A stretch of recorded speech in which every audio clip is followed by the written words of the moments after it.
how to do the Loki hair flip. Woo! I'm time splitting, time slipping. Uh-oh.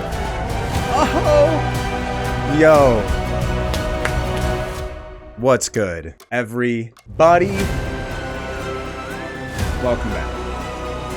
Yeah. We're back. Welcome back to Tedflix and Chill. Yeah, we back with that morning show. Good morning. Welcome to the first official episode of the Breakfast with Tedflix podcast. Today, we are talking about the Loki Season 2 finale, Glorious Purpose. Season 2 of Loki, I mean, absolutely slaps, dude. So we're going to do a full-on spoiler breakdown of the finale. So guys, here's your warning. This is going to be full spoilers. If you haven't seen the Season 2 finale, do yourself a favor. Do yourself a favor and go watch it. Go watch Season 2. If you haven't even seen the Loki show, what are you doing? You literally don't even need to see any other Marvel movies. Just hop right in. You'll be fine. Watch the Loki show. And before you go forward, watch the finale of Season 2. Okay? All right, cool. So spoilers. You have been warned. We're going to get into it. Here we go. Okay. So previously on Loki. Okay. I got some notes too. We got some stuff to talk about. We got some stuff to break down. I'm hyped. Here we go. So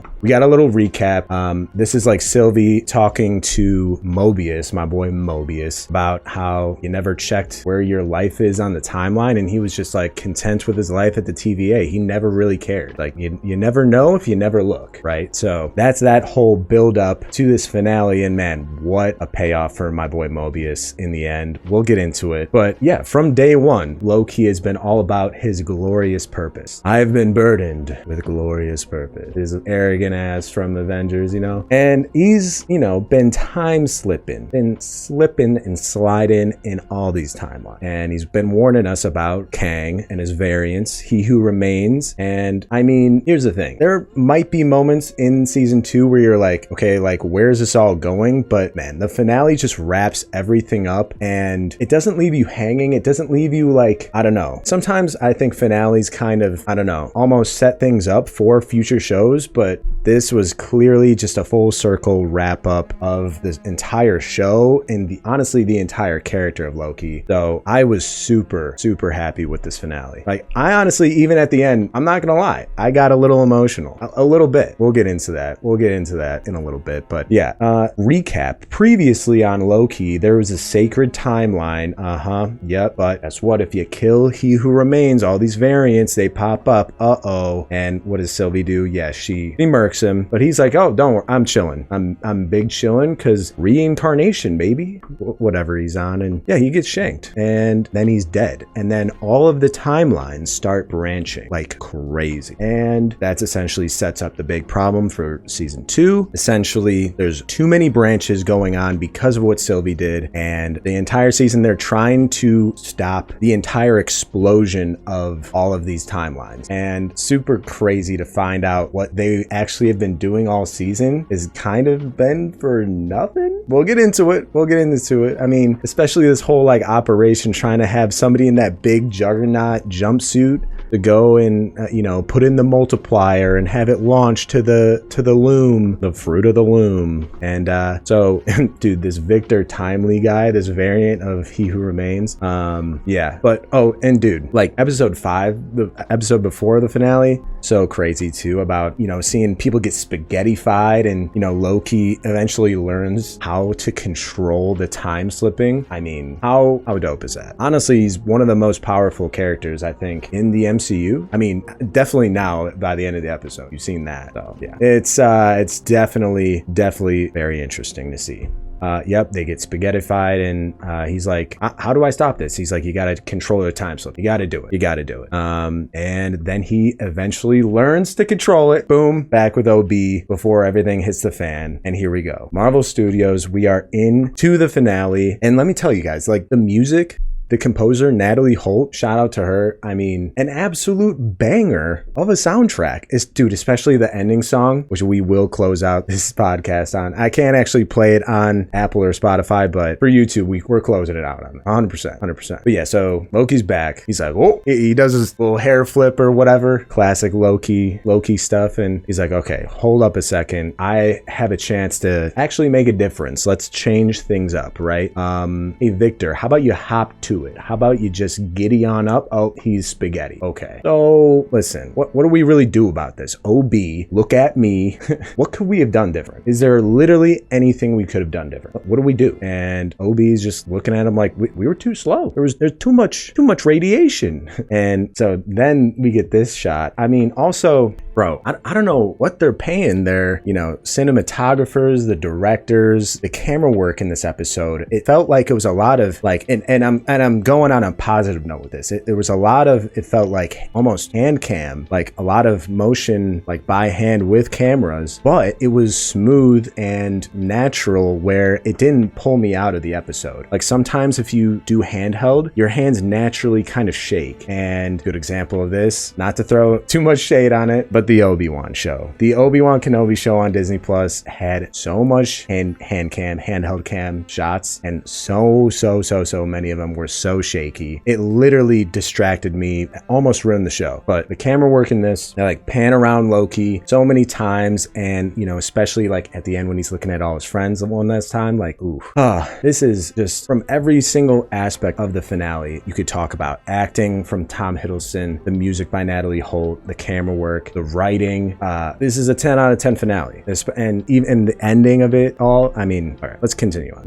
So what's going on? He's like, Obi, what do we do? What do we do, Obi? And like, we got to go faster. He's like, okay, got it. Again, we're going to just do it again. And then that launches us into this whole montage of trying it again and again. And oh yeah, that's right. There's a little music cue of like, da da da da da da da da, and then it started the montage of him. And he's like, okay, you got to run down, you got to do it, you got to come back. Oh, you're dead again. Okay, go down there, put it in, hit the button, run back. Oh no, you're dead. Okay, again. And then it's just over and over. Or he's like, oh, not faster, earlier in time. Then we have him confronting Renslayer and talking to Miss Minutes. He's like, hey, Miss Minutes, I know you're kind of like crazy, but we need your help, otherwise the entire existence of time is gonna. And somehow she agreed to help them out. I didn't really get that part, but whatever. They got Victor Timely to help him, and nope, he got disintegrated again. And then they went back even more back in time. They get way back. What am I? Quick sip. Sometimes I just talk so fast and I don't even have actual words forming. I just speak.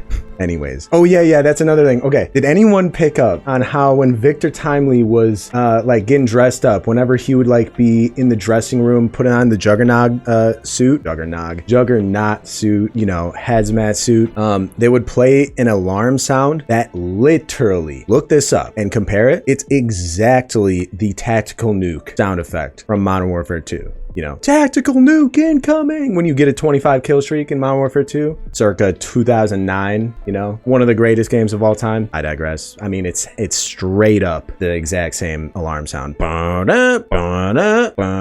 It's, I picked it up right away. I'm like, they calling it a tactical nuke? What's going on? Okay. I guess maybe because of the radiation of the temporal radiation, so it's like nuclear radiation kind of ish, maybe right. And yeah, so we keep going through this montage of them trying to fix the loom.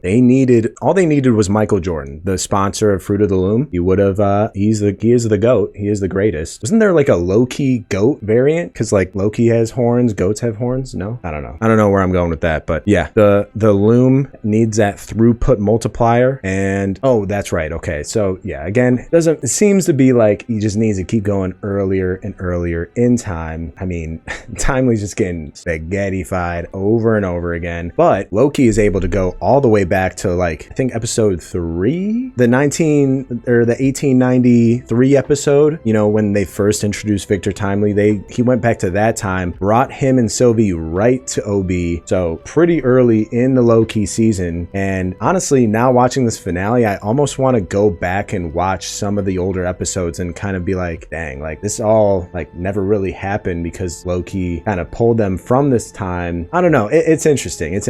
I guess there's so many different branches and variations of the timelines now that like, I guess this can also exist plus what we've also already seen. Interesting to think about, but let's not melt our brains too much. But yeah, so they kind of explain, this was funny, him introducing Victor Timely to Ouroboros. OB's like, Timely? OB? Funny thing, You guys wrote each other's books. Isn't that great? You know? And so essentially, once they meet up, everyone's looking at him like, Loki, you are cracked, mate. What are you on about? And no, Loki's the smartest one in the room, even at this point, but then gets even smarter in a little bit. I mean, that part. But we'll get into that any second. I mean, he's explaining how you need to put in the multiplier, and Victor Timely has like a little prototype that also widens the rings for, you know, the branches to fit in the loom, right? So essentially with the multiplier, with Victor Timely, and with his prototype that widens the rings, that is essentially his plan to save the loom from exploding, right? So essentially what then happens after they explain that whole throughput multiplier plan, and then they expand the rings, Loki's just like, okay, hey, OB, just for the record, I probably need even more time than this. I just need all of your knowledge. I need all of your resources. How long would it take me to learn everything you know about physics and engineering, quantum theory? And he's like, gee, I don't know, decades? And then Timely's like, centuries. And then we literally see on the screen centuries later. Like, bro, centuries later? So literally, Loki has been trying to save the loom from exploding and save the TVA for centuries. And all those timelines for multiple centuries. It's plural. So that's in it. That in of it itself is honestly insane. And they don't even really, like, I don't know. I guess they do have hints here and there that like that kind of show like, oh, Loki's been through this like a lot, you know? Even more than we've already seen, right? So yeah, essentially Loki just fully commits. He's like, yep, you know, if it's gonna take centuries, it's gonna take centuries. Call up Fallout Boy, because they're gonna remember me for centuries. Okay, let's just cut, guys. Is the show over? Are we cutting it? No. All right, let's lock it in for real. So Loki, after centuries later, Loki's on point now. He's so on point. He's more pointy than his horns. Okay, never mind. We're moving on again. And I don't even have that written down. I just thought of it. It was just the execution, you know, again, moving on. Okay.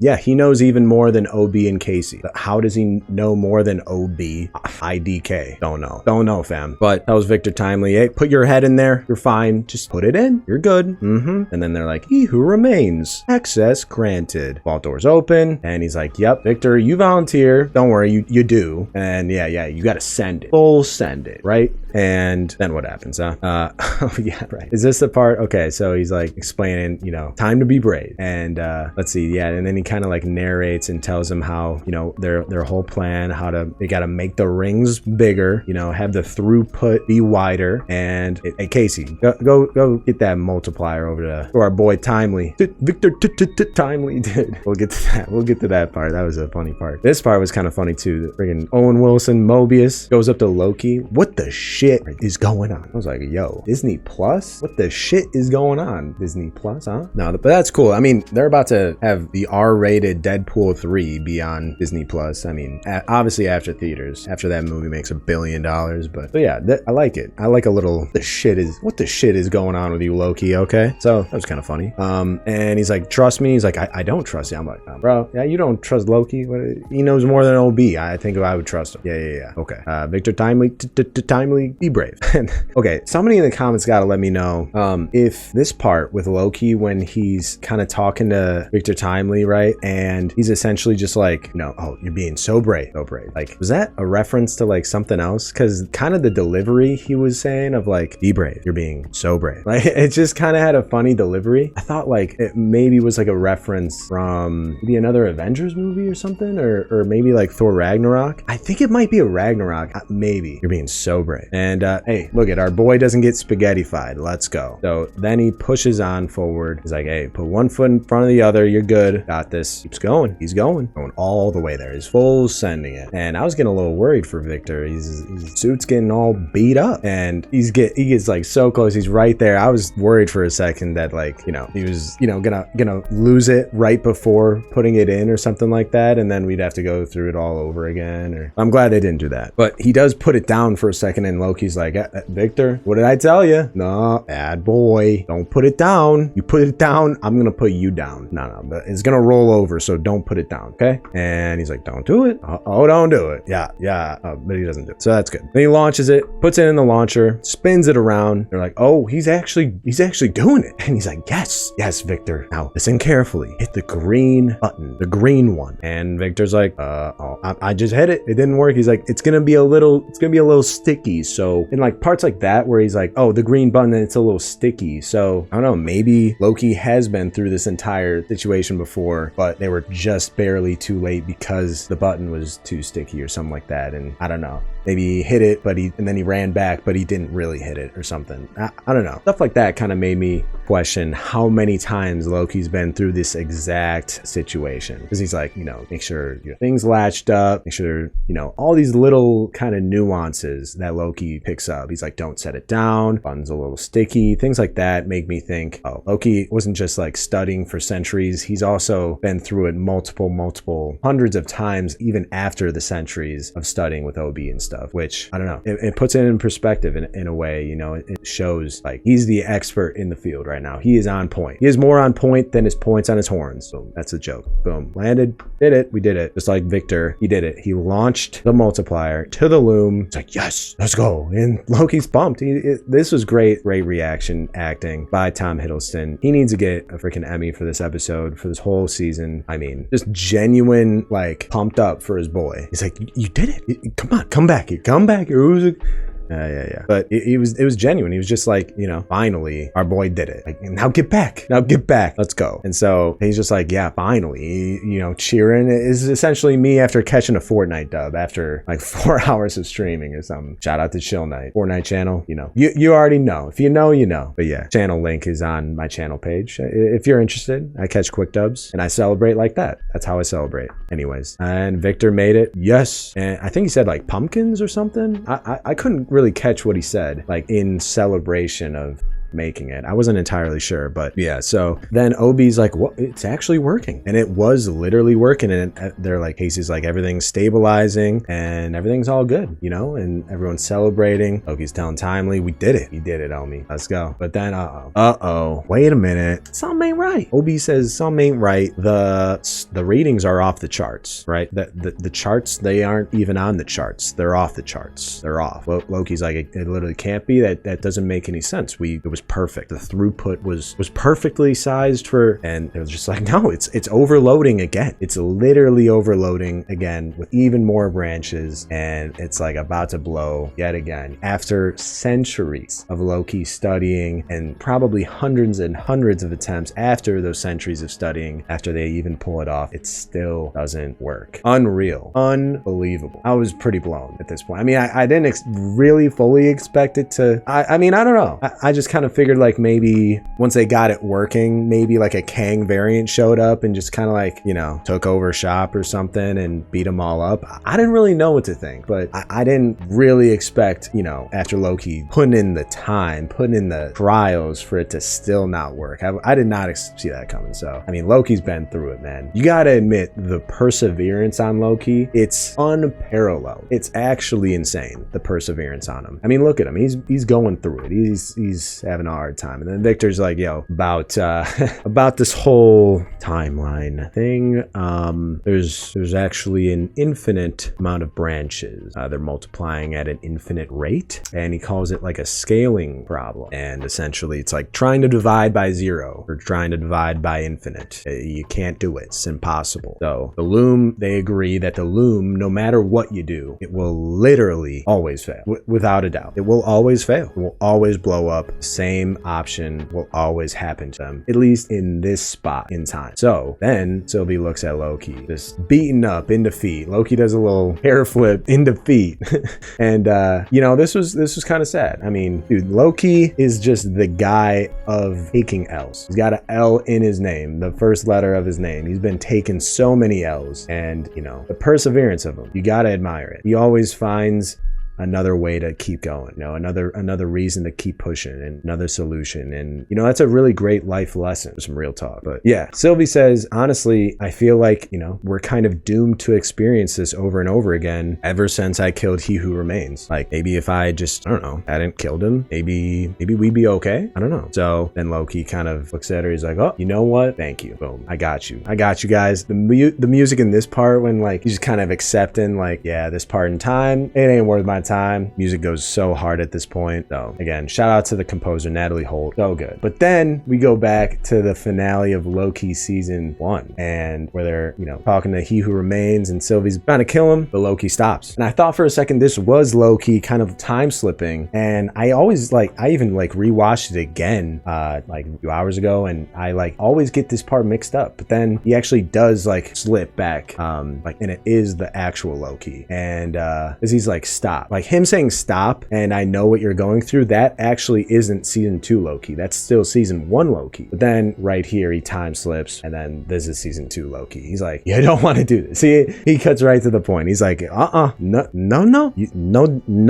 want to do this. Oh, don't do it. yeah, oh my gosh, that's literally what happens in this moment, over and over and around we go, like He Who Remains says. And essentially Loki's just saying, like, listen, it all ends, everything ends, all of time and existence and everything goes bye-bye if you kill him. I've seen it, I know it sounds crazy, but I can't let you do it. Can't do it, you can't do it. So no, don't even think about it. No. But she's like, you're seduced by a throne, because in this episode, season 1, He Who Remains offered them the throne and whatnot. But you know, that's what she doesn't get. This is season 2 Loki. He's like, the last thing I want is a throne. And that was a cool line, because obviously with what happens at the end of the episode, he ends up getting his throne, except it's, you know, the throne that he never thought he would ever want. And that was a mind-blowing moment. He gets the throne that he never thought that like, it's one that he never thought he would ever want, right? So yeah, pretty mind-blowing there. Yeah, you know, she's saying, you don't want a throne, you're seduced by a throne. He's like, that's the last thing I want. But then it is like the last thing he wants to do, and sometimes it's the hardest, most impossible thing that we have to do. The right thing to do is him getting his throne at the end. But let's not go too far ahead. But yeah, and again, he's kind of touching her boob right there. I don't know about that. Nah, okay,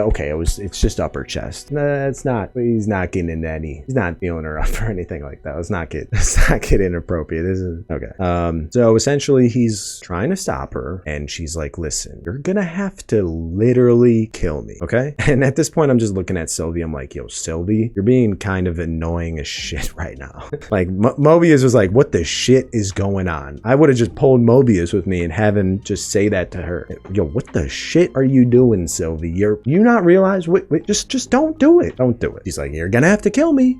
So, and then, you know, Loki obviously has to, you know, tango around over and over again and again with his little lover girl, Sylvie, which is actually like him, but a girl? Even though it's like, I don't know, it's not like it's a Loki, it's just Tom Hiddleston with a wig or something like that. But, and then he even goes back to when they were in this elevator thing, I guess, with him eating the Granny Smith apple, He Who Remains. And he stops Sylvie from killing him right there. That was pretty funny. And, you know, again, over and over, he's trying to fight and prevent Sylvie from killing him, but without killing her, because she says the only way to stop me is to kill me. But over and over again, he thinks, oh, I can stop her without killing her. But nah, absolutely not. I was just, nope, it doesn't matter. She's out for blood. She's out for He Who Remains, because, I don't know, I guess her growing up in apocalypses, being on the run from the Time Variance Authority, which he created, that's why she's pissed. Her whole life she's been on the run, living in an apocalypse, all because of him. So I guess I kind of get why she's so relentless, but at the same time, she's not seeing the bigger picture. We get to that kind of talk with Mobius about the bigger picture in a little bit, which I mean, what a great last talking scene with Loki and Mobius, like to bring it all the way back to the premiere episode in this episode. So yeah, we'll get to that in a bit. Not putting the cart before the horse here, yeah? Okay, we're gonna giddy up and keep going, all right? Like Loki's giddying up. He's trying to rein this crazy little horse. Just going, nay, I'm not gonna not kill him. I'm gonna absolutely murk him. That's my horse impression, I guess. Horse voice? Is my voice a little hoarse. No, I'm not. At least not yet. No. We're healthy. We're taking that emergency. We're good, guys. If you're having breakfast, if you're having some coffee or orange juice, shout out to you. Or you could be listening to this at any time of the night, day or night, but it doesn't matter. Any time is a good time to have breakfast. Let's be honest. We're having breakfast with Tedflix, baby. That's what it's all about. Okay, and it's the best meal of the day, and it's the best podcast about movies and TV. Yep. Okay. Cool. Right. And he remains. Oh yeah, Loki's like, yo, dude, are you ever gonna defend yourself? Why are you just gonna let her kill you every time? Why don't you do something? And then he has his little time skipper thingy. And he ends up hitting the DVR, the pause button, like Adam Sandler and Click. And yeah, she's frozen. She's paused. Hold up, pause. This is the funny part. Okay. He's like, what did you do? Looking at He Who Remains, he's like, oh, you haven't figured out how to pause time yet? And he's laughing it off. And yeah, she's still paused. He's still paused. He's like, this isn't the first time we've had this conversation, huh? This isn't the first time this has happened. You know, he admits, he's like, Loki, I know all about the time slipping. Yeah, that little time slipping trick you do. Guess who paved that road? You're looking at him. Yeah, it's your boy. You're welcome. This whole part, he's essentially just saying, yeah, I mean, we're all gonna end up back here anyways. I mean, reincarnation, baby. That's when he says that again. And so he's like, yeah, just good luck with trying to stop her. I mean, you're definitely gonna have to kill her. So when you're ready to have that conversation, I'll be here. So whenever you're ready about it. Otherwise, continue on. Go at it, man. Go crazy. Be my guest, essentially, is what he's saying. And then Loki, he unfreezes Sylvie because Loki's, being a little stubborn. He's like, I'm not gonna kill her. So he unfreezes Sylvie, and then Loki does this really dope move, and this is the thumbnail for this video. He pauses her with his index finger. So he is able to pause time, just like He Who Remains. And he's like, he pauses her, and he's like, and what makes you think this is the first time we've had? Boom. And I thought that was sick. That was a great part. And it's great for our first official episode of Breakfast with Tedflix. He's holding up the number one. He was number one. This is episode number one. Let's go. That's number one on the jersey, but a rookie in the game. Okay? Who's that about? That's a throwback about my boy D Rose. And then He Who Remains, he hits that. Whew, that's good. That's good. You got me there. That's not bad, Loki. Okay? You were my favorite, actually. I mean, out of the two of you guys, I've only met two of you. You are my favorite, Loki, for sure. So that's not saying much, but Loki pulls up a chair. They start having a little convo, so they essentially start talking about like the problems Loki's having at the TVA. And so he's like, well done, you're my favorite. And he's like, so seems like you figured everything out. Great. Good on you, Loki. Now tell me, how's Victor timely? He's like, of course you know about him. And he's like, oh, let me guess, you're having problems with the loom. And he's like, yeah. Victor says there's some scaling problems. And he's like, oh, scaling problems. No, there's no problem with the loom, right? He's like, it destroyed the TVA and all of the timelines that were there. That's a problem. And he's like, well, it's your problem, actually. Because here's the thing, the temporal loom, it's a failsafe. Just like you've experienced, it's always gonna fail, but it's a failsafe. So even if it does fail, guess what? Everything's fine. Because when the temporal loom blows up, the failsafe acts as if, the loom gets overloaded with branches, and it deletes all of the branches that don't belong and gets rid of everything else in its way and paves the way and keeps preserved. Boom. The sacred timeline. And Loki just is laughing it up. Just yucking it up. Having a good old laugh about that. Because of course it's a failsafe. And he doesn't care about every and all timelines being deleted and having only the sacred timeline be preserved. Of course that's the case. And that essentially was pretty mind-blowing. Essentially what they've been doing the entire season has been for literally nothing. And again, He Remains just a little checkmate. Gotcha, dude. So I was just like, damn, my boy Loki taking another L. How many L's is Loki gonna take in his life? life, in his existence in the MCU, man. This was like his third L this episode. And I was just like, dang, man, that's a bummer. And Loki's just like, what a waste of time. And like, that's where I felt, oof, he really did waste centuries of trying to fix the loom and save the TVA and all those timelines. Centuries. Like Fallout Boy. He remembers those centuries he spent. I mean, that's crazy, right? Imagine that. Like you wait in traffic, that feels like centuries, but that's not even a day. Imagine Loki. Centuries. That's pretty mind-blowing, to be honest. So yeah, you know, he's like, what a waste of time. Literally spending all that time on what's unfixable. There's no fix for the loom. No saving the loom exploding, getting rid of the TVA. There's nothing we could do about that, right? Like I just felt that kind of self-doubt that Loki was like taking on, you know? And that was kind of a bummer, you know. And he's like, listen, it is what it is. I mean, if we didn't do that, you know, all of the branches, all of the variants, they're gonna come after you, right? You know, they won't stop. And Loki's like, well, we'll find them and we won't stop them, or we won't stop. We'll find all of them and we'll take them all out. And he's kind of like calling his bluff. He's like, I don't think so. And he's like, well, it's never stopped me before. And he's like, that's true. You're a champ, Loki. And honestly, Loki is a champ. He is carrying the Marvel Cinematic Universe on his back right now, 100%. But he explains, the thing is, Loki, dude, the outcome to this equation remains the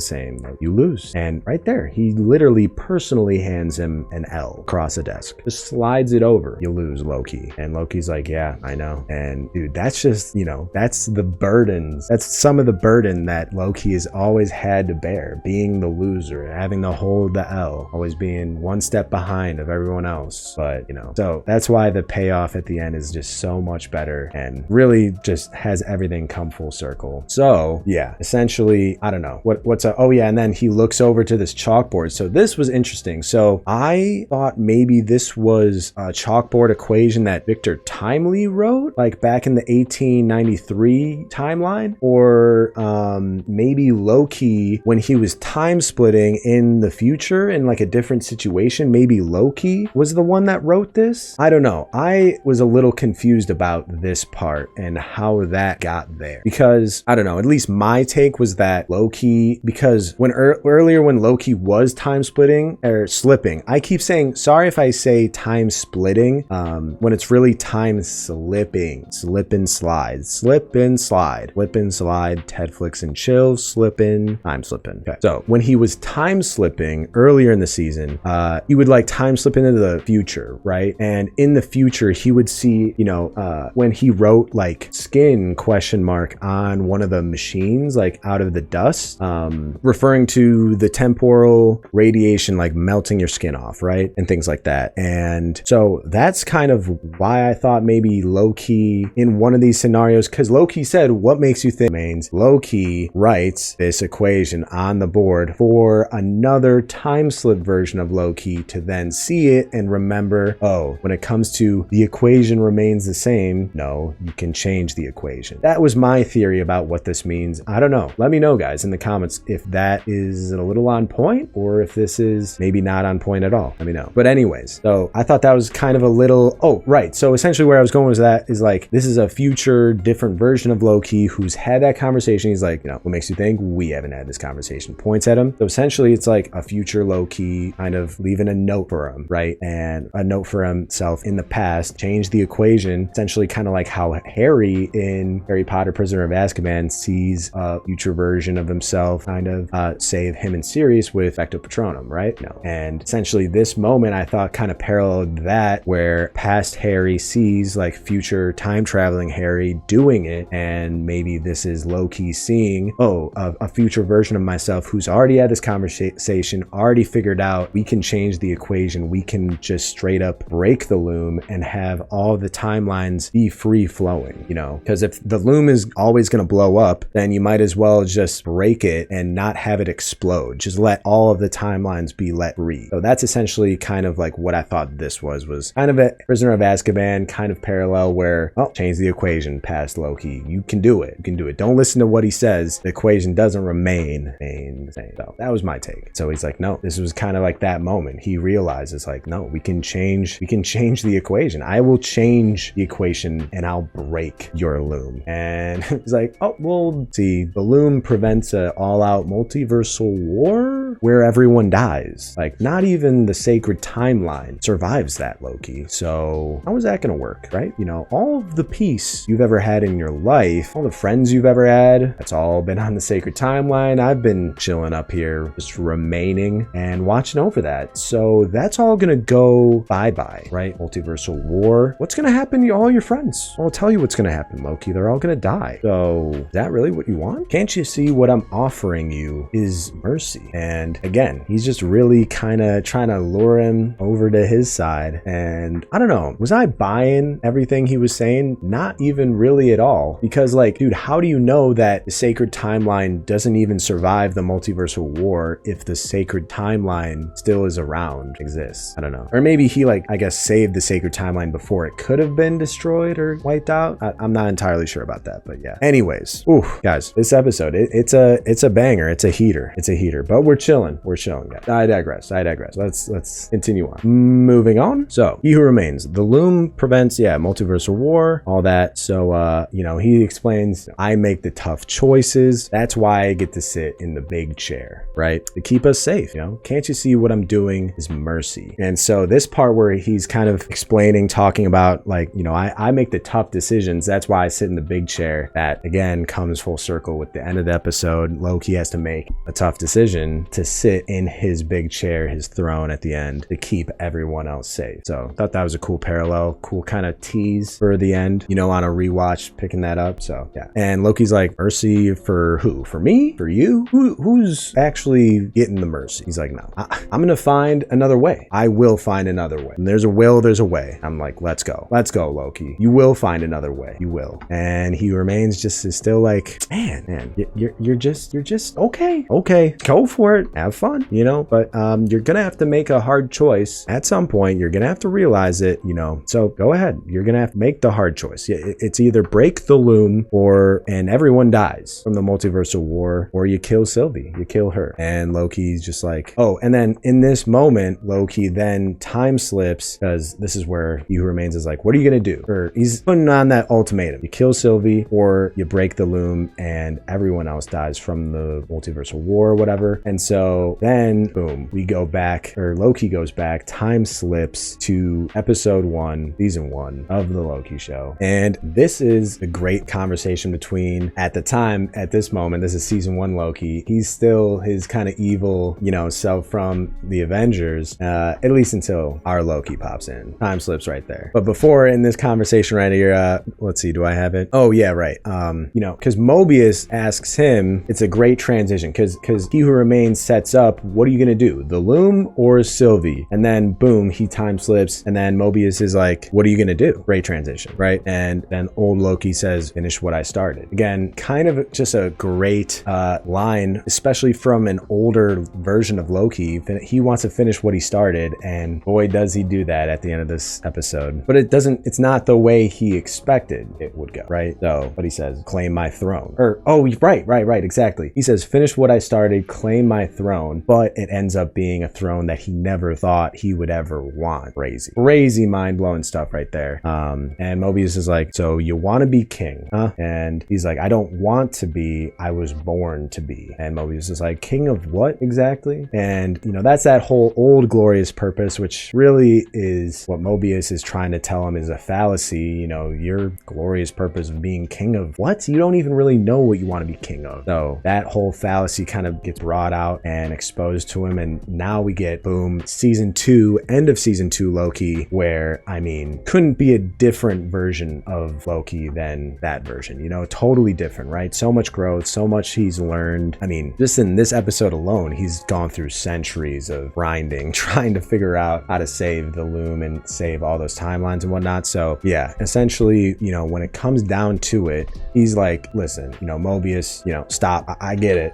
Like, I know what you're trying to do. You're trying to figure out like what makes a Loki tick, what makes a Loki, right? And all that, right? You're gonna hit that button. You're gonna show me a highlight reel of all my best and worst moments, past, present, future. Totally get it. And essentially Mobius is like, hey, who gave you the spark notes? How'd you know about that? And you know, he's like, listen, this is gonna sound crazy, whatnot, but I need your help, you know. And oh, right, because Loki's like, yeah, yeah, you're gonna show me the highlights, best and worst moments, you know, burdened by glorious purpose. My life is a waste of time. Like, that's kind of like his takeaway from watching his highlight reels, that, oh, this was your life on the timeline, a waste of time. And then at the end of the episode, his life ends up being the opposite of a waste of time. It's literally what time needs in order to exist. So for him to go from Loki villain who, you know, burdened with his glorious purpose, but is a waste of time on the timeline that takes fat L's, to then have that be completely flip-flopped and be the opposite of a waste of time, to be the one holding up time itself. Crazy, and what a good payoff for such a dope character. I mean, I don't know, he must have saw like the Avengers Endgame kind of reactions of like how Tony Stark went out, and he's like, you know what, give me my own series, I want to get that Tony Stark treatment. So I bet, which, I mean, I don't know, I think it's deserved for sure. I think he's been a great actor, great character, you know, especially how everything wraps up. So yeah, essentially Loki's asking Mobius for some help. He's like, how do I choose who lives or dies? Because at this point, Loki actually doesn't really know for sure what to do. He's actually considering killing Sylvie, and I'm not gonna lie, at this point I'm like, dude, just take her out. Like, not for dinner, lover boy, no, don't take her out for a date. No, just get her done. No, not do her in like, no, just cut that bitch off. I don't mean blocking her number, all her contacts, delete it off your phone. No, just maybe a little slice and dice with those Loki swords, daggers, huh? Maybe a little bit, maybe a little haircut, maybe a little off the top. No? Okay, well, I don't know. At least that was kind of my thinking. It's just like, this Sylvie chick, yeah, it's great. Just maybe had a tough upbringing, but like, there's so many millions and millions of lives that are gonna die from killing human remains. It's just, Sylvie, you can just, you know, if we can't stop you, then I guess we gotta take you out, get rid of you. I was leaning towards that, I'm not gonna lie, just given the stakes. But that's what's so great about this show, is that even it makes you want to like consider the easy choice of taking out Sylvie, right? But Loki being Loki, obviously he's got the hots for her or whatnot, but so that plays a big factor. But he finds another way, he looks for another way. And I mean, that kind of lesson of there's always a chance, there's always another way, another option, another route. Even if it seems like there isn't, you just have to open your mind up with a bigger picture, like Mobius is about to get into. There's a bigger picture that if you step back and try to look at, you can see that there is another way, another option. I think that is so freaking cool, because there's just been so many times in life, I mean, where you just kind of feel like you're pinned, right? And you feel like you're out of options. But that's the thing, that's the enemy talking to you, putting in doubts, putting in fear. Oh, I gotta do this, or that person's gonna think this stuff. No. How about shush? No fear, no doubts, no BS from anybody. No, you do your own thing, you find your own way, you persevere like my boy Loki does. So, oh man, I could really talk and get into the details of this episode, and especially like the main lessons in the ending. I'm treading in there, but I'm gonna try and get back to the no wake zone, you know, even though it's 6 a.m. right now. We're getting into the wake zone. I'm gonna have some breakfast, people. I'm gonna wake up. Set me as your alarm. Wake up. Actually, no, it's Saturday. You can sleep in. You can sleep in. That's fine. Yeah. Okay, let's get back on track. Actually, lock it in. We're locking it in. Okay. So, this was a great last Mobius talk. I don't know why I just thought of this, but the sphere kind of computer display thing, it looks like that sphere console from Drake and Josh, you know, where Josh gets it and he's like, it's spherical. Such a great memory. Good times. I always wanted like a spherical game console, but that would be so useful. Unuseful? Pretty sure that's not a word. Unproductive? Inefficient? Okay. The thesaurus is left the building. So yeah, I think you guys are picking up what I'm putting down. Yeah, I think so. Anyways, it's spherical. That's all I'm saying. Drake and Josh reference. Anyways, so essentially this last Mobius Loki talk, essentially it's about making the tough choices. Okay, here we go. We're getting into some juicy topic now. The tough choices. It's a toughie. What he's got to do, right? So essentially, here's the thing. I keep losing. No, yeah. Who lives, who dies? So, oh yeah, Mobius explains here, I can move my mouse. Sorry about that. Mobius explains we prune people, right? Like according to what the timekeepers tell us to do regarding pruning people, that's what we do. You know, that's how we keep the proper flow of time on the sacred timeline. This was again back in season 1 of Loki, and Loki's like, yeah, sure, okay, right. But here's the thing: how do you get comfort out of that? Like, and from pruning people, it was according to the dogma. I get the dogma. Where do you get comfort though from doing that? And he's like, comfort? You know, there's no comfort. You're at the TVA. You know, let me actually tell you a story, Loki, about comfort, and it comes into the TVA. Why there's no comfort here. Essentially, he explains how he used to be a hunter, and him and his partner went out to the Black Sea to find a variant who was responsible for like causing around 5,000 deaths. That little situation or whatnot. And so, those 5,000 deaths caused by that variant, those deaths were tasked with ruining that kid who would cause the 5,000 deaths. Not sure who that kid was, how he caused 5,000 deaths. I guess just from being a variant, being in the wrong place, wrong time. It wasn't in the right timeline, right? So just being in the wrong timeline and existing as a variant in that timeline just, I guess, caused those 5,000 deaths. And here's the thing, there was a little hiccup in his plans because it turns out that variant, actually an 8-year-old kid, he was just 8-year-old boy minding his own business. He was just playing with his brother, jumping in a dock, by the Black Sea, just swimming and chilling. And, that's the thing. I was one of the hunters and I hesitated,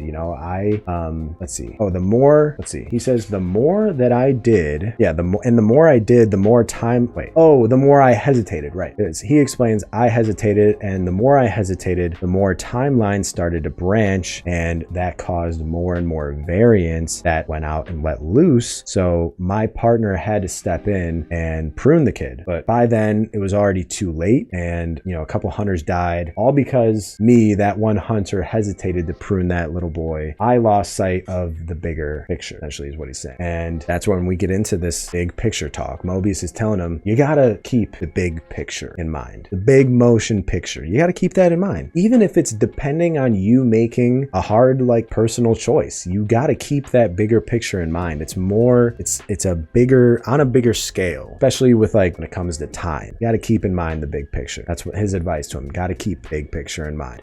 Because he explains, this is another cool line that I wrote down. Here, I'll take a rap sip for this line. Yeah, he explains, most purpose is more burden than glory. And trust me, you never want to be the guy who just can't live with the burden. So essentially I interpreted that as like, okay, if you're the guy who just wants glory and no burden, well, you're going to eventually be faced with some type of burden, but you're going to be in that mindset of, oh, I'm avoiding all burden. And because you're in that mindset of trying to avoid that burden, you're then essentially never going to be able to bear that burden because you're always resisting, and what you resist persists, in a sense. So that's kind of how I interpreted him saying, more purpose, or most purpose is more burden than glory. And trust me, you never want to be the guy who avoids it because you can't live with the burden, because your mindset is already fixed to want glory and not burden. But having that burden is inevitable. That's really mostly what having purpose is having burden. And he says you essentially, you choose your burden, which I thought was such a cool line. And so Loki looks at him and he's like, how do you live with it? How do you live with the burden? And this was a great part. He says scar tissue, which essentially I kind of thought it was a little cheesy at first, but it's a cool line because it's so simple. Him saying scar tissue, that's how you live with burdens. But it's a great line because, like, it is true. Like, scar tissue, scars, like, yeah, they're there, and that's that, right? It happened. But here's the thing, like, you can't necessarily get rid of the scar tissue. Oh, sorry about that. Some pages fell. Hold up. Let me get these pages. Hold up. Season 2 finale, we're back. Okay, I digress. I got my papers back. They fell, but I got them. We're good. So, essentially, he's explaining how you got to keep the big picture in mind. Big picture. And, most purpose is more burden than glory. That's what we were talking about. Right. And trust me, you never want to be the guy who avoids it, because if you're avoiding that burden, when it shows up, you can't live with it, because you're stuck in that mindset of trying to avoid it. Love that. And then Loki's like, how do you live with it? And he says, scar tissue. Thought that was great because, yeah, scar tissue, it's there. there. It's always going to be there. You either let that define you moving forward, or you accept it and you move forward walking your own path. You don't let it define you. You don't have, that kind of burden weigh you down, right? You have that burden be your purpose of being a better version of yourself. I just think that's what it's all about. I thought that was just really cool. That's at least my interpretation of why I think his response of saying, how do you deal with bearing burdens? It's just scar tissue, it's there. You live your life and you move on. It's the thing, it's as simple as that. Sometimes you just gotta keep it simple. So yeah, essentially then Loki asks like, what happened to the other boy? And what happened to the other hunter who pruned that little boy? And he's like, well, she did pretty well for herself. She became a judge, and she's actually the reason why you're not like pruned to dust right now. So he's like, Renslayer was your partner, right? Okay. So I thought that was kind of cool that he finally learned Mobius and Renslayer used to be hunters and partners together. I guess he never knew that until this episode, which I thought was kind of cool. And then this part, Mobius explains, when it came to Renslayer, she knew the hard thing to do was the thing that had to be done. And then boom, Loki gets it right there. He's like, the hard thing is always something you don't want to do, but it has to be done. That's when he really starts to get it. And then Moby says, and by hard, I mean like impossible. It's tough. There's no comfort in that. You just choose your burden. Boom. I thought that was such a fire line. So good. Essentially, how do you choose right from wrong, this thing, this option from that option? How do you choose who lives or dies? You really don't. You don't find comfort always in it. It's you got to make the hard choices, and the hard thing is the thing that has to be done. And by hard, I mean it's like the impossible thing that has to be done. So there's never any comfort in doing impossibly hard things. You just choose your burden. You choose your scar tissue in a sense, and you can have that define you, or you can have that just be a part of you, incorporate it, have it be fully this new better version of yourself. And I think that also plays a part in this finale, essentially when then he talks to Sylvie about replacing what has been there with something better. There's a chance it could be better at replacing. So essentially it's like that, like you choose your burden. There's no comfort. You just choose your burden, and you choose how you deal with that burden, scar tissue, and from there we'll see what you're made of, essentially. And I mean, that was just the wake-up call you needed. He's like, thank you Mobius. And just what a great heartfelt last scene with Loki and Mobius. I mean, never thought like Owen Wilson would actually work so well in a Marvel show, but I mean, just knocked it out of the park. I mean, perfect casting, like especially like the chemistry with him and Tom Hiddleston. It's just, you can tell they're definitely bros in real life. At least that's what I thought. Oh, spaghetti-fied. Yep, bye Mobius. Yeah, time is falling apart. They're running out of time. And then we go back to this episode 5 part where essentially everyone's getting spaghetti-fied. Time is just getting unraveled. Everything's going to crap. And so he goes back to that moment, which is the last moment he saw Sylvie. And this moment, Sylvie like essentially, says, there's nowhere left to go. Like, what do we do? And then this part is sick. Loki puts up his finger again, like how he paused it earlier, and then pauses spaghetti time threads. And, again, with that one finger, and he's like he did earlier. And she's like, hello, what are you doing? How did this happen? What's going on? And he's like, we're outside of time, actually. So here's the thing, that time slipping thing where I'm doing all that. I actually learned how to control it. I locked it in. Let's go. I got it. Oh, yeah, I got it. Oh, yeah. So finally learned to control that. And he explains. Okay. So Loki explains, I went back. I thought I could fix the loom, but it's not that simple. It's actually not good. It's a failsafe, essentially. It's a failsafe. It was designed to protect the sacred timeline and nothing else. Literally nothing else. That's it. That's all it was designed to do. And she's like, of course it is. Of course it is. That scumbag, he who remains, of course. And so Loki kind of explains like, Sylvie, I am out of options. I've done everything possible. And the only way everything survives is, and then she interrupts him and she says, is if I never kill he who remains in the first place. So, and Loki's like, yeah, technically yes. And so she looks at him and she's like, so you're gonna gonna have to kill me then, right? And he's like, I guess so. If you're still gonna be that stubborn about it, then yeah, maybe I'm considering it. But nah, he's not like dead ass considering it, you know. He then looks at her genuinely when she's like, I mean, I'm not gonna give you my blessing to go ahead and kill me, but you know, then he looks at her and he's just like, hey, well, what do I do then? If I don't kill you, what do I do? Because it's the sacred timeline where it's nothing, or else there's nothing there, right? But Sylvie then explains it's not enough to protect the sacred timeline. Loki, like literally, that's what you don't get. It's not enough to just do the sacred timeline. Because she's experienced the sacred timeline. Even down, she says, even down there, it's full of death and destruction and injustice. She says, do you really want to be the God that takes away everyone's free will just so you can protect all of that destruction, death, and injustice that's already there? You're going to take away their free will and it's not going to be any better, right? And that's essentially what she instills, and what Loki actually learns is that what you can do is find a way to make things better, or at least have a chance to make things better. And she leans into that and she says like, oh, because Loki says, you know, what good is, oh, he says it like in this conversation, right? Loki says, what good is free will if everyone's dead? Essentially from because Sylvie's saying, you know, screw the sacred timeline, whatever happens, but he's like, well, he who remains has been saying all the other timelines are going to die then anyways. So he's like, what good is free will if everyone's dead and they don't get to use it? And so that's a big part where Sylvie then comes in and kind of like gets him off of this whole he who remains thing, like kind of devil on one shoulder, angel on another shoulder kind of situation. I think it's cool because obviously he who remains is like the devil on his shoulder. Oh, if you break my loom, everyone's dead. The multiversal war dead. All dead. Bye. So that's why you got to keep the sacred timeline, Loki. Okay. But Sylvie, she's the angel on his shoulder. And she's like, listen, like, who are you to say that we can't die trying? We can't fight our own fight this multiversal war, face these variants of Kang head on. Who's to say that we can't do that? Who are you to say that we can't die trying? Why can't we at least fight and try? And, you know, she's like, who are you to decide that we can't die fighting? And I don't know, in a way, this moment was super cool because it actually parallels a lot of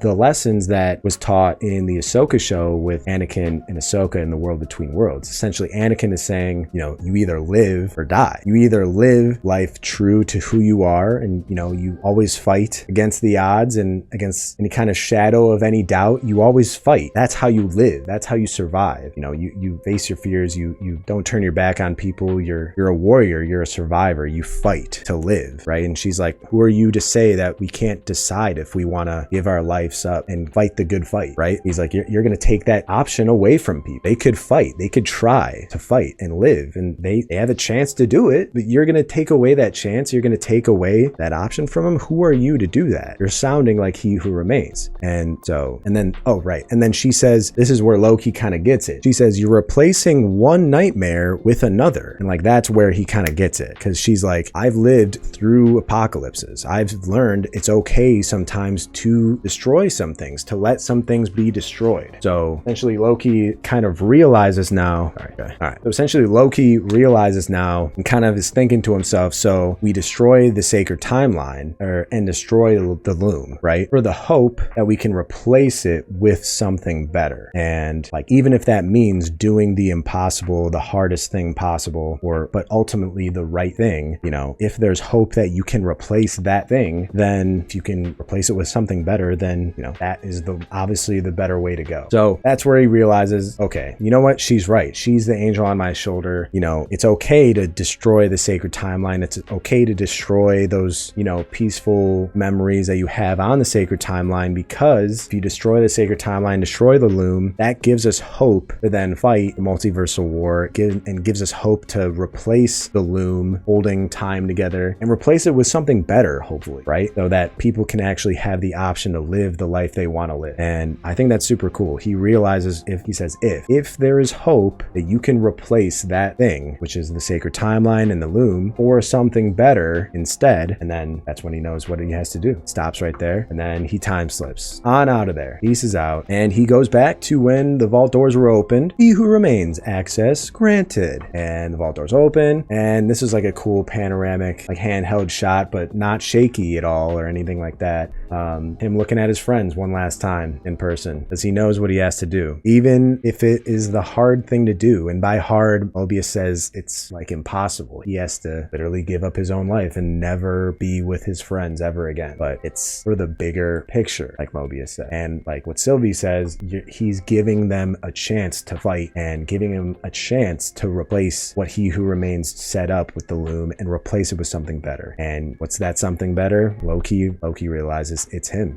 So there's still little elements of that Loki kind of hubris or arrogance, you know, because he realizes, I mean, this is really his glorious purpose coming full circle. Like, it's not really arrogant or selfish in the sense that like he's gonna be ruler of Asgard or whatever, but it's actually gonna be the burden of him being the ruler and king of the timeline. But the handoff and the burden that he chooses, you know, there's no comfort, but you choose your burden, and that burden he chooses that he's gonna be alone forever. But that they're looking at him, they're like, Loki, stop, don't do it. He's like, I gotta do it. I gotta do it for you and for all of us. So that's his glorious purpose now, rejuvenated and repurposed in a sense that he's not doing it for himself. Like, it's honestly the most selfless act a Loki could ever possibly do. And that's him essentially just, giving up any kind of selfish desire, any kind of, you know, greedy idea of, you know, he wanted to have his cake essentially and eat it too. He wanted to save his friends, not kill Sylvie, but also find a way to keep the timelines intact, not have everyone die from a multiversal war. He wanted his cake and eat it too, but he realized, he's like, dang, I do know deep down, I know that I am good enough to save everyone, and I am good enough to be that replacement for the loom and for these timelines. I can be that replacement. I could be that solution for all of us. And so I think that was super cool. It's just essentially, his character going full circle. And we'll talk, and right. Actually really cool, because he says for us, for all of us, or he says for you and for all of us. But this actually parallels like a moment from the first Thor movie when he's like hanging off the rainbow bridge, I think, and Odin is like holding him, and Loki like says again like the same line. Like, he's sacrificing himself for you, for all of us. So that was a parallel right there. I saw from like a breakdown video. I thought that was pretty cool. So yeah, again, just after 14 years of playing this character, he explained, like, kind of interview, this is the culmination of everything. And for all time, always, he's gonna be that for all time, always. I was a little like interested about like, how is his skin not ripping off or whatever, but I guess because he's like quote unquote like a god or whatever, he's okay. I mean, clearly he's able to manifest the magic to, you know, have these dope long green robes, and then everyone's looking, they're like, oh, he's got that drip. Okay. And then this part was sick.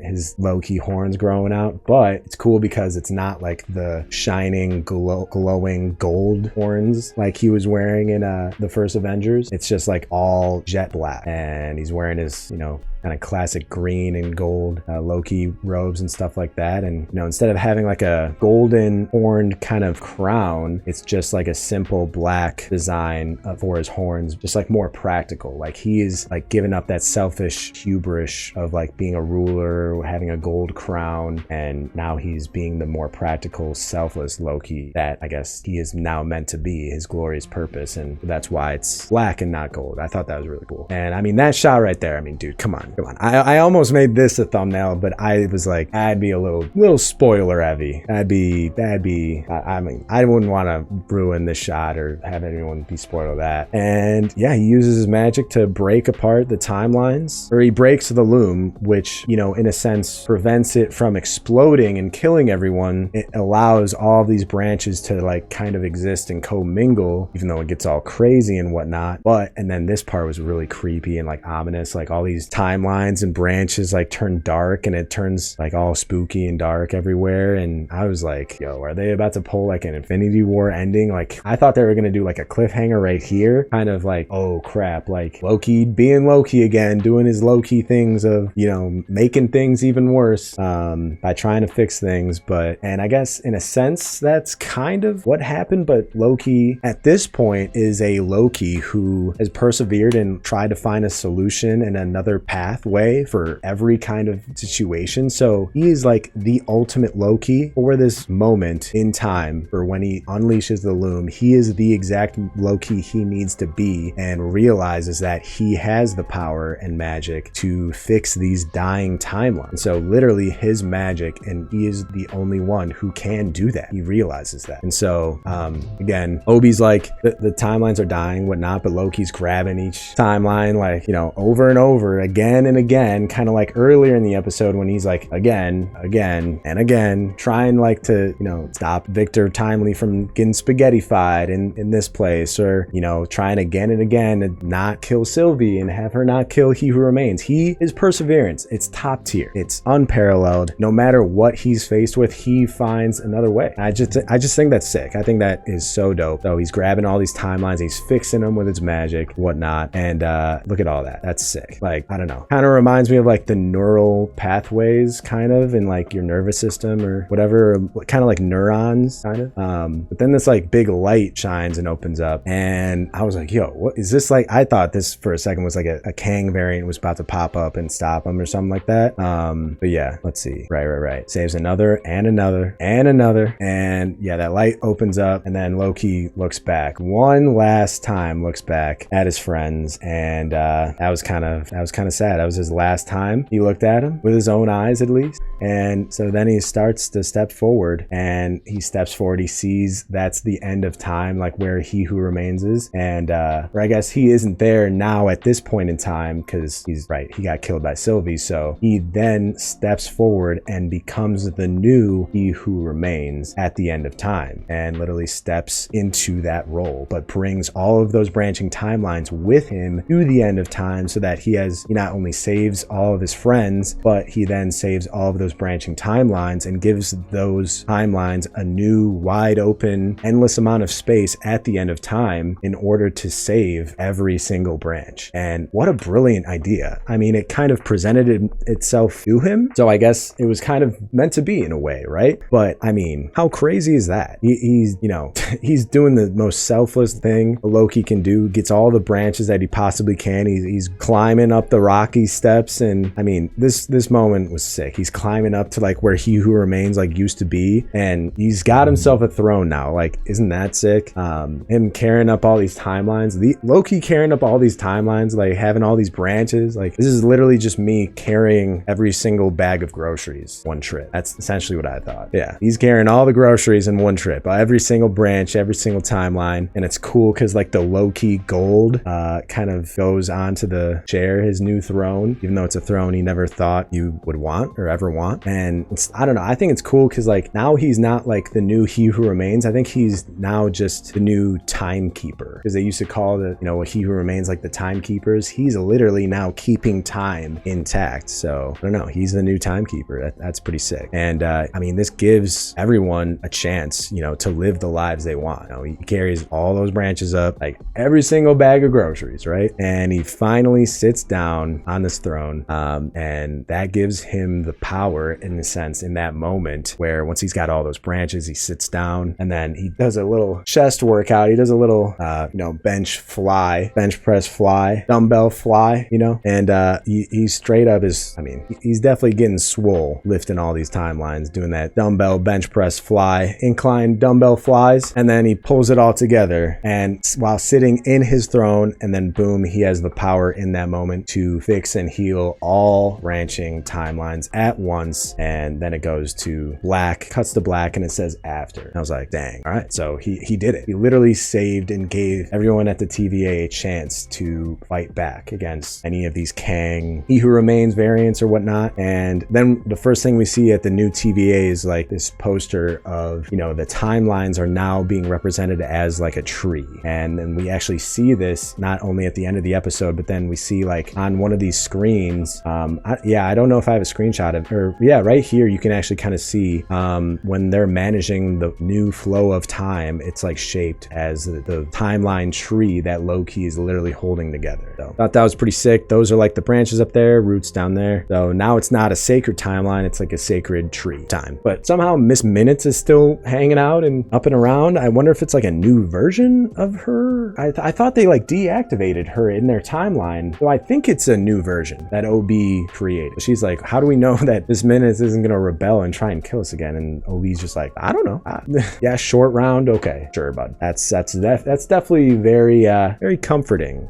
That's what she says, literally. It's comforting, OB. Thanks for that. But then she walks over to our homie Owen Wilson, freaking Mobius, and he's, you know, she's talking to him about how's the hunt for, you know, all the He Who Remains variants. And he's like, yeah, things are going well. Oh, should we punch it? He's like, yeah, things are going well. There was, you know, actually some people that dealt with He Who Remains variant. And this was like the Kang the Conqueror from the Ant-Man and the Wasp Quantumania movie, which I actually have never seen. It's just all the CGI and I don't know, Ant-Man. And I wasn't too interested in the Kang the Conqueror. It seemed kind of cheesy, so I don't know. And he got beat by ants, so yeah. When I heard that, I was like, yeah, I'm never watching that movie though. Yeah, is that a brutal take? I don't know. Maybe it's halfway decent. Maybe I'll review it sometime. That'd be kind of funny. We'll see. Anyways, yeah, so he essentially is like, yeah, so we're all good for now. As of right now, all the He Who Remains variants, they're taken care of, so we're good. But then she gives him a file he requested himself, the Mobius of that timeline in the TVA. He finally requested his file of what his life on the timeline really is. And I mean, this is where kind of he says goodbye to Hunter B-15, and he's like, you know what, I'm actually heading out. You know, I'm gonna check out my life on the timeline, and you know, the TVA it's gonna be fine. Like, you guys can handle everything going on. You guys don't need an extra analyst here and whatnot. And so it's cool to see like the new TVA, and you know, now they have this chance to preserve all the timelines and whatnot. And you know, Loki gave them that chance and gave Mobius that chance to have that choice of, you want to stay at the TVA, the life he always knew and always liked, or he's now given him the freedom to, hey, look at what your life on the timeline is and see, you want that or the TVA. Like, you now have that choice, right? So this was definitely like a goodbye for Mobius and for Owen Wilson's character. I think the showrunner even confirmed like season 2 is the end of the Loki show, and I would want it to be. I mean, this is especially on this note, and we'll get to the last scene definitely when it comes to our boy Mobius and Loki. I mean, he finally just, you know, everything's under control, everything's going well. He doesn't feel like he's needed, really. He doesn't want to be an analyst. He wants to live his life, right? So I thought that was pretty good character development growth for Mobius. Hunter B-15 walks off, goes to the war room. OB, he's got his second edition of the TVA handbook. So I thought that was pretty cool to, you know, it's a second edition that accounts for the whole tree of timelines. So that's pretty cool. But when it comes to that second edition handbook, Victor Timely doesn't get given that book and doesn't become the Victor Timely kind of He Who Remains variant, because Judge Renslayer never does that. So because she's stuck at the end of time, like with Eliath and all that, kind of where everything gets pruned and whatnot. So yeah, she's stuck there. She gets what she deserves. She's not going anywhere. She's probably about to get eaten by Eliath right there. She's bye Renslayer. We're now getting absolutely chomped on by a big purple lion. I think it's a lion. Eliath? I don't know. It sounds kind of like a lion type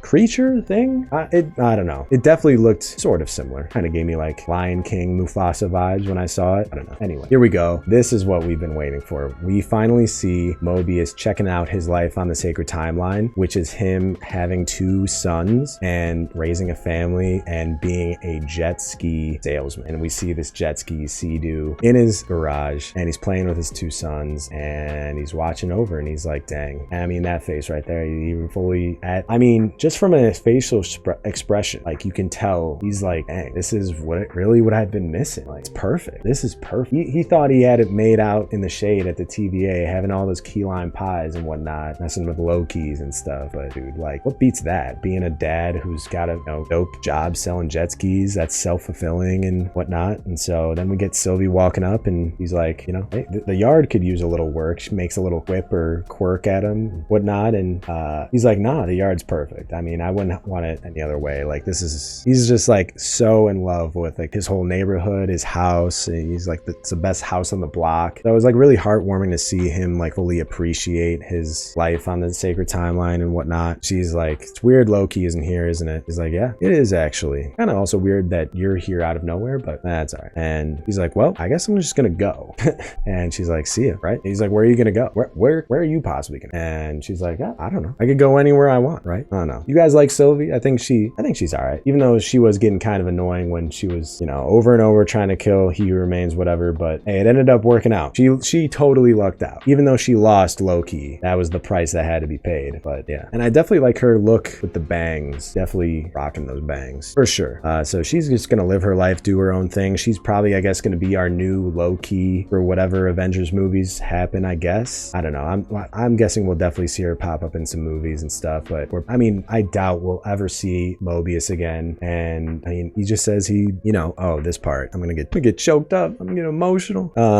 Let's see. Right. So she's like, what are you gonna be up to? I don't know what I'm doing. What are you up to? And he's looking off at his perfect house and perfect family, perfect life. Always wanted something to do with jet skis, and he's a jet ski salesman. I mean, dude, he says it might just, wait for a little bit, let time pass. And I thought that was a really cool callback, a great last line for Mobius, because like one of the first lines Mobius has is he says like time works differently or passes differently here in the TVA. And so it's like essentially like a great dichotomy, I guess. Oh, fancy word, dichotomy, of how he was at the TVA working there. Oh, time passes differently here in the TVA. And now he's like, I just want to chill. I just want to let the time pass here in this timeline. So it just really shows, how he was happy at the TVA. That was the only thing he ever knew. That's the only way he knew how time passed. But now he finally gets to make his own independent choice of if he wants to stay with the TVA and have time pass that way, or if he just wanted to chill and have time pass this way.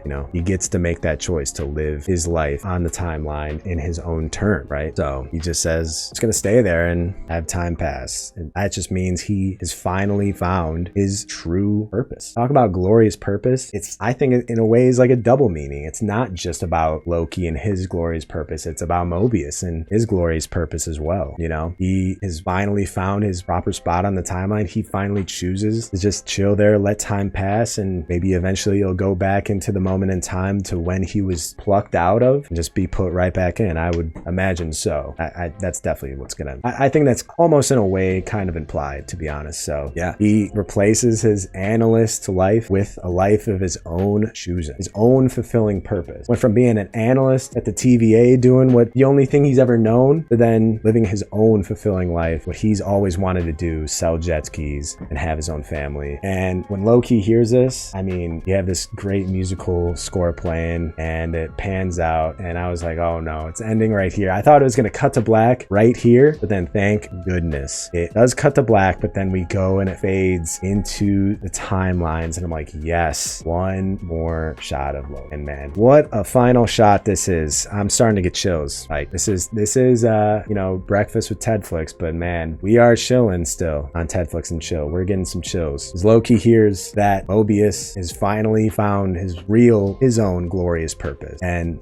that's Loki's glorious purpose, is to be the person that gives everyone a chance to find their own glorious purpose, right? It's like the most selfless but also self-fulfilling thing he can do is give up his own unrighteous glorious purpose so that everyone can have their own meaningful, fulfilling purpose in life. And he is able to see Mobius make that decision for himself, live the life that he chose. He gave Mobius that option, yet he gave him that chance, right? And so the shot, he knows that he officially did it, right? Gave up his own desires of being with his friends, of working at the TVA because he was good at it, good at something. Finally, he gave all of that up and gave everyone a chance to just live the life that they want to live, that they deserve, right? And he did it for all of them, for all time, always. And I just think ending it on like this final shot and like this final kind of message of that there always is a chance that we can replace what has happened or what we have, and there's always a chance to replace it with something better in order to move forward. And I just think Loki, at the end of this episode, end of the show, end of his character arc, that's a great last message to ride out on, that there is always a chance to change and make things better than what they are or what they have been. There's always a way. You just have to persevere. You have to look at the bigger picture, and you have to be, the one who sometimes has to make the hardest decision. You sometimes have to walk that road that's paved for you, ahead of you. Sometimes it's the hardest, most impossible thing that you have to do, and the odds may seem against you. It may seem like it is impossible to pull this off, that it's impossible to actually go through with this. This has shown me, obviously, I know it's a TV show. I'm not trying to get too sentimental or too in my feels about it, but I mean, I just think this is what it's all about. This gives, people that hope. It gives them that chance. It may feel hard or it may seem impossible, but it's not. It's just the doubt. It's the fear. It's the he who remains, the devil on your shoulder, telling you all that stuff, trying to instill all that stuff in you, that it's too hard. It's impossible. impossible. You can't do it. You can't find another way. You can't find something better. And for Loki to make the selfless call to do the hard thing and give up his friends, give up what he was good at in order to save everyone else, to give them the chance to live their own lives. I just think that is what it truly means to give people true hope. And that's what Loki did. Gave people, especially people he cared about like Mobius, true hope that there is always a way to beat the odds, you know? No matter how much it's stacked against you, there's always a way, and that it's always possible for all time. Oh, and that's the last shot. Boom, Loki. And the ending music, dude, the ending music goes so hard. Oh, and that's our last shot. I don't think we'll ever see Tom Hiddleston play Loki again. I doubt it. Unless they back up a semi-truck of millions of dollars, I don't see it. I don't see it. Maybe like a cameo in like Avengers Secret Wars, like the next, or that big one that's coming down the line, 5 to 8 years, maybe he'll make a little cameo. But they're not gonna make a Loki season 3. They're done. And I just think this was the perfect wrap up for his character, for his arc. I mean, serious chills. Seriously, first time watching this hit me in my feels. I got a little emotional. Boom. Oh, with the music playing and